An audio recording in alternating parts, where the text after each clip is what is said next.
Hello' বন্ধু বান্ধৱীসকল, welcome to my YouTube channel. আজি আমি ইলেকশ্যন কমিশ্যন অফ ইণ্ডিয়াৰ নিজৰ ID কেনেকৈ বনাই নিজৰ ভোটাৰ কাৰ্ডৰ কাৰেকশ্যনে হওক বা ডাউনলোড কৰিবৰ কাৰণে নিজৰ IDটো কেনেকৈ বনাব লাগে সেইটোৰ বিষয়ে সবিশেষ এই ভিডিঅ'টোত আগবঢ়াইছোঁ। এই ভিডিঅ'টো চাই আপোনালোকে নিজৰ IDটো নিজৰ মোবাইলতে আপোনালোকে বনাব পাৰিব। ব'লক ভিডিঅ'টো আৰম্ভ কৰোঁ। প্ৰথমতে আমি গুগল ক্ৰমত গৈ চাৰ্চ বাৰত লিখিম ভোটাৰ পৰ্টেল, আহি যাব।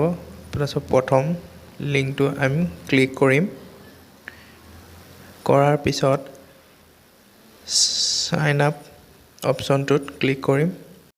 নিজৰ মোবাইল নম্বৰটো এণ্টাৰ কৰাৰ পিছত কেপচা কোডটো ফিলআপ কৰাৰ পিছত কণ্টিনিউ বাটনত ক্লিক কৰিম।